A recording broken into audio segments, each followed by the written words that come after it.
Muy bien. Ya terminamos de ver todo lo que corresponde a la literatura griega y justamente ahora vamos a hablar acerca de la literatura latina.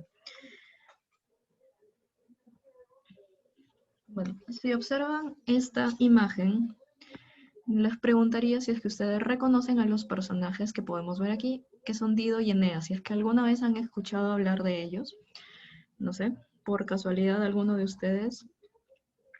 Y si es que no, es porque esta pareja, Dido y Eneas, no es muy conocida en la historia de la literatura. Sin embargo, quien sí es conocido es Eneas. ¿Por qué? Porque él es el protagonista de una de las más grandes epopeyas de la antigüedad. Justamente debido a su nombre, esta obra se llama la Eneida y fue escrita por Virgilio, a pedido del emperador Augusto, el emperador romano, y estamos en Roma, salimos de Grecia, vamos a Roma, para explicar el origen divino de la raza latina. ¿Okay? Y eso es lo que vamos a ver a continuación. Como sabemos, el pueblo romano creció y se desarrolló desde la ciudad de Roma hasta poder formar uno de los mayores imperios conocidos por la historia, el Imperio Romano. Aproximadamente data desde el siglo VII a.C. y va hasta el siglo V después de Cristo.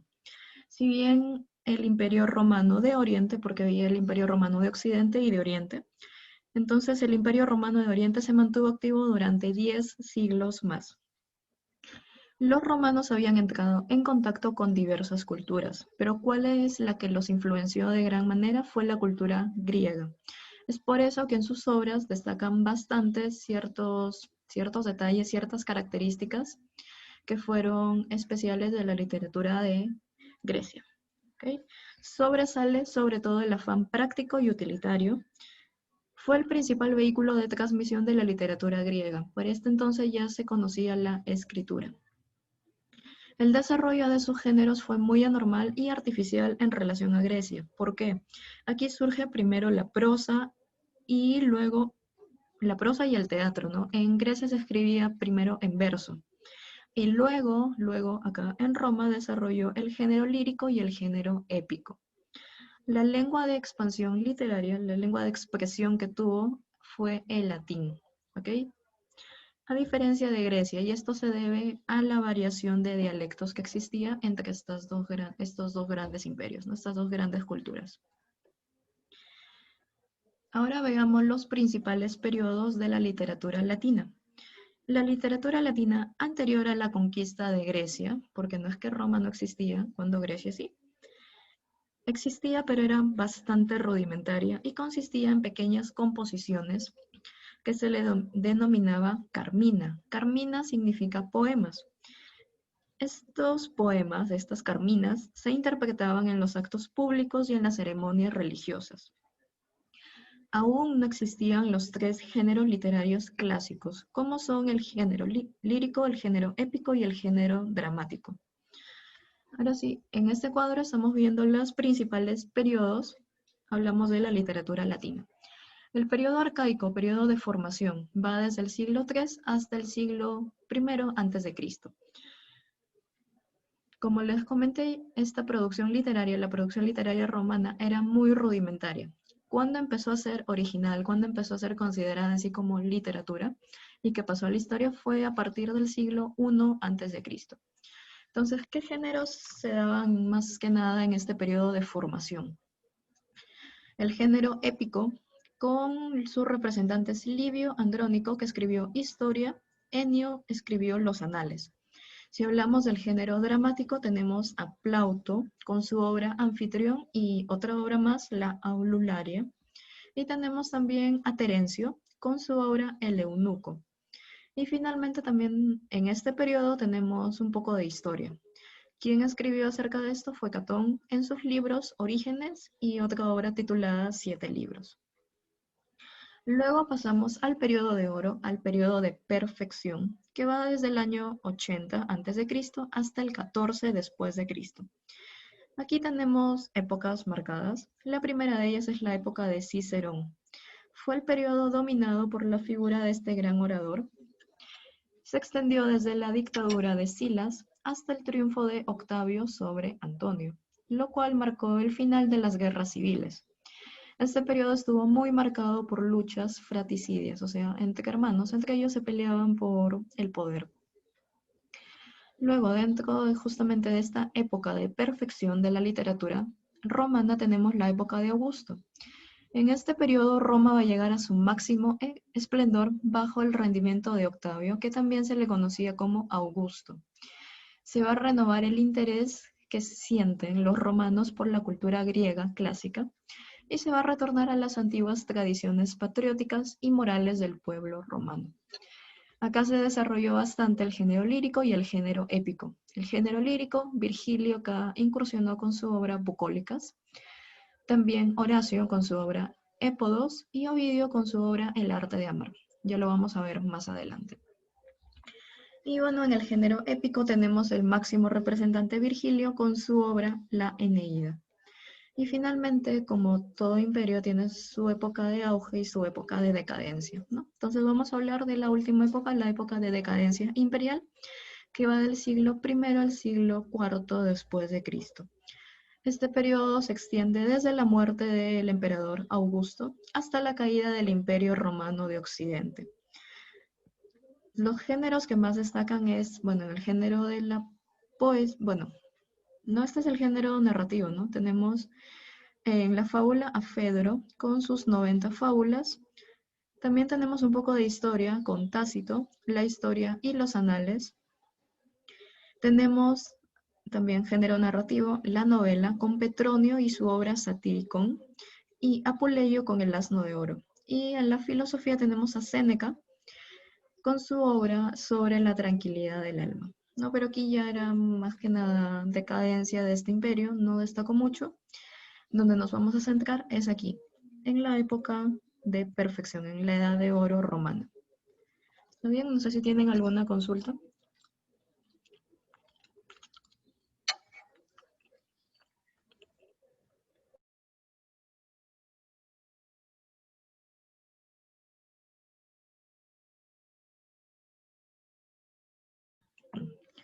Bueno, vamos a continuar viendo representante por representante de los que ya les había comentado aquí, del género lírico más que nada. En cuanto a Horacio y Ovidio, pero vamos a hablar de su obra más importante de Virgilio, la Eneida. O sea, ahí iríamos al género épico. Empezamos con Publio Virgilio Marón, más conocido simplemente como Virgilio. Si ustedes han leído la Divina Comedia, claro, entonces sabrán de que Virgilio es el guía de Dante durante el- los tramos, ¿no?, donde Dante recorre el infierno y donde luego posteriormente pasa al purgatorio hasta llegar al paraíso. Entonces, sí, es el mismo Virgilio. Virgilio, el que Dante escogió como su guía espiritual para el desarrollo, ¿no?, el argumento de su obra La Divina Comedia. La Divina Comedia la vamos a ver un poquito más adelante. Y bueno, sí, es el mismo Virgilio, es él. Nació en la ciudad de Mantua en el año 70 a.C. y falleció en la ciudad de Brindisi en el año 19 a.C. Se le conocía como el Cisne de Mantua. A pesar de que Virgilio provenía del campo, tuvo una sólida educación en letras y en ciencias. Fue muy amigo del emperador Augusto y Cayo Clinio Mecenas. Ellos, ¿qué hicieron? Simplemente lo apoyaron y le brindaron toda su protección. Se dedicó por entero a la poesía y a disfrutar de las comodidades que le brindaba ser el protegido del emperador, ¿no?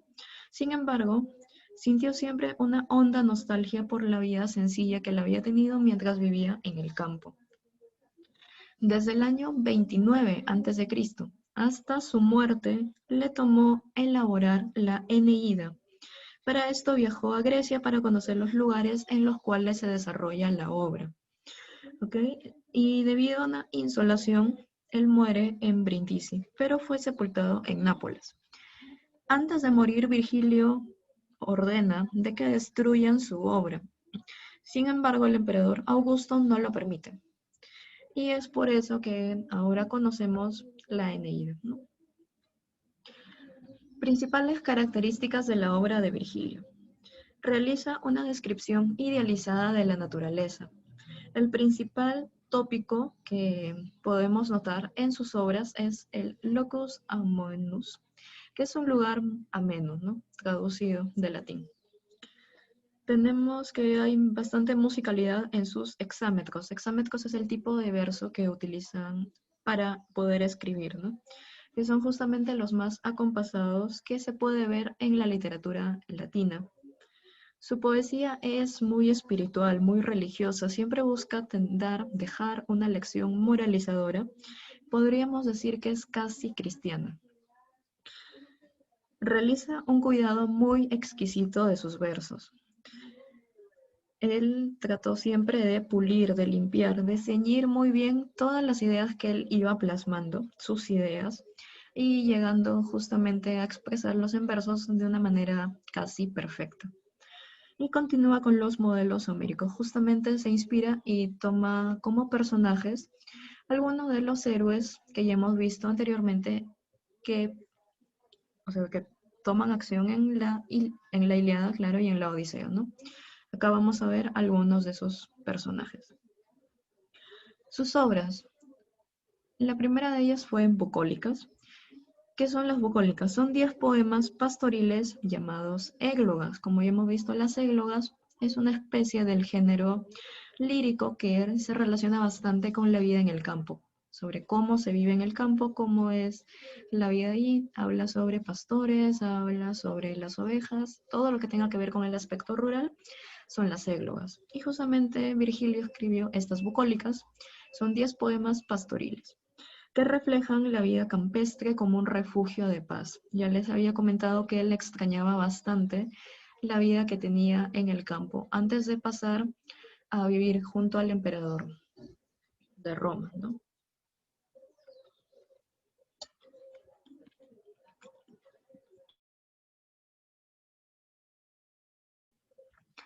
Luego tenemos la obra Geórgicas, que es un poema más que nada didáctico de carácter nacional, dedicado a mecenas y también fue escrito a pedido de esta persona. Sirve como pretexto para poder impulsar las labores del campo y la ganadería en la época de Augusto. Y bueno, también tenemos la Eneida. De la Eneida vamos a ver mejor a continuación. ¿A qué género pertenece la Eneida? La Eneida pertenece al género épico. La especie en sí es la epopeya, esto es muy similar a la Ilíada y a la Odisea de Homero. Se estructura en 12 cantos, los cantos vendrían a ser como los capítulos actualmente, pero antes se le denominaba cantos. Los personajes que más destacan son los que vemos ahí. A ver, voy a empezar a hablarles un poquito acerca de cada personaje, cuál es el rol que tienen en la historia. Y bueno, ya se nos está acabando el tiempo, si nos da para terminar al menos esta parte. Y luego les voy a pedir que vuelvan a ingresar, por favor. Tenemos a Eneas, que es el protagonista de la Eneida. Justamente la obra lleva su nombre gracias a él. ¿Quién es Eneas? Es un sobreviviente del asedio que se hizo en Troya. Su principal característica es la piedad y el respeto absoluto por la voluntad de los dioses. Es un temible guerrero y un líder capaz de motivar a sus hombres frente a la adversidad, pero también muestra mucha compasión, mucho dolor. ¿Cuál es su destino en esta obra? Su destino es fundar la raza romana en Italia y bueno, todas las demás preocupaciones, todos los demás problemas que pueda surgir en la obra los subordina a esta misión. Luego tenemos a Dido. ¿Quién es Dido? Es la reina de Cartago. Cartago es una ciudad en el norte de África, en lo que hoy sería el país de Túnez. Y Dido es, como ya vimos al principio, se convierte en pareja de Eneas. ¿Qué pasó con Dido? ¿Cuál es su historia? Dido abandona la tierra de Tiro cuando su esposo es asesinado por Pigmalión. ¿Quién es Pigmalión? Su hermano. Entonces ella construye su ciudad, pero lo que pasa es que se convierte en un peón para poder cumplir el deseo de Eneas, ¿no? O sea, el mandato que habían dado los dioses, utilizan a Dido para que Eneas pueda cumplir el destino que ya le había sido impuesto. Y bueno, ya vamos a ver qué es lo que pasa, ¿no? El desenlace de la historia entre Eneas y Dido. Luego también tenemos a Turno o Turnus, que es el gobernante de los rutulianos en Italia. Es el mayor antagonista de Eneas entre los mortales. ¿Quién es Turno? Es el pretendiente principal de Lavinia. Y Lavinia es hija de un rey. Ya lo vamos a ver más adelante, del rey Latinus. ¿Ok? Turnus es el principal pretendiente de Lavinia hasta que llega Eneas. Y esta rivalidad lo incita a emprender guerra contra Eneas y su ejército, a pesar de la voluntad del rey Latinus de que los troyanos se asienten en Lacio y de que Eneas sea el prometido, se case con su hija Lavinia. Luego tenemos a Ascanios, o Ascanio, que es el hijo pequeño de Eneas de su primera esposa. Eneas vivía en Troya y cuando escapa de ahí su esposa fallece, ¿no? Y bueno, también es símbolo del destino de Eneas. ¿Cuál es el destino de Eneas? Fundar la raza romana. Luego tenemos a Latinus, que ya les había hablado, que es el rey de los latinos, lo que hoy sería el centro de Italia, alrededor del río Tíber. Latinus, como ya les he comentado, le permite a Eneas ingresar a su reino y convertirse en prometido de Lavinia, de su hija, y finalmente casarse con ella para poder fundar Roma. Y Latinus es muy respetuoso de los dioses y del destino que han impuesto. También acá influyen otros dioses, por ejemplo Venus. ¿Quién es Venus? Es la madre de Eneas. Eneas es un semidios. Y Venus es quien siempre ha protegido a Eneas durante todo el desarrollo de la obra. ¿Y quién es su principal antagonista? ¿Quién es la que pelea bastante con Venus? Es Minerva. Minerva es la que está en contra de todo lo que hace Venus. Y bueno, ahí como que se desarrolla una especie de pelea de los dioses, porque cada uno de ellas tiene un bando, ¿no? Sea ayudar a Eneas a poder cumplir con su misión, con su destino, o simplemente tratar de impedir que logre fundar Roma. El tema central Señorita, aquí, sí. disculpe, Minerva la diosa Hera o es la diosa Ateneas? Minerva. Ateneas, no, ¿cómo O era? sea, Era pues, la diosa de la inteligencia y de las artes plásticas, bueno, de claro, las artes.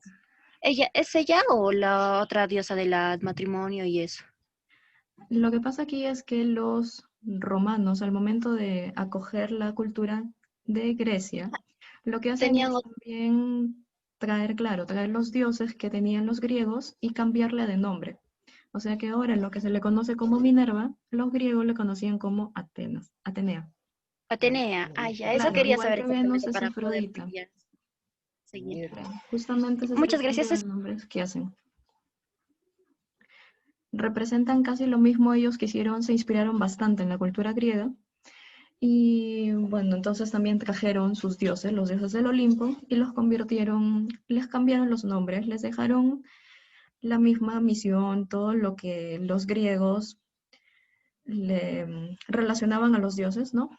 Simplemente le cambiaron el nombre, un nombre latino. Es por esto que sí, justamente Venus, por ejemplo, se le conocía como Afrodita, Júpiter es Zeus, y así solo es un cambio de nombres, pero en sí son los mismos dioses.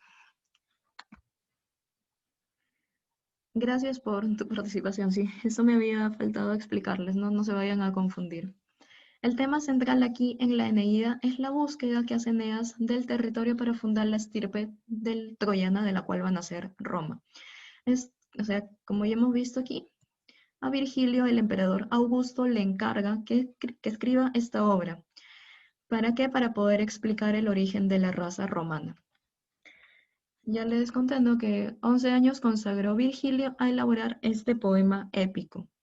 Tomó como modelo a Homero y las obras que él había escrito, ¿no? La Ilíada y la Odisea. Y bueno, se componen 12 libros, 12 cantos con una clara vinculación, otra vez, a Homero, como él narra las características del lenguaje homérico. Virgilio trata de poder imitarlo, ¿no?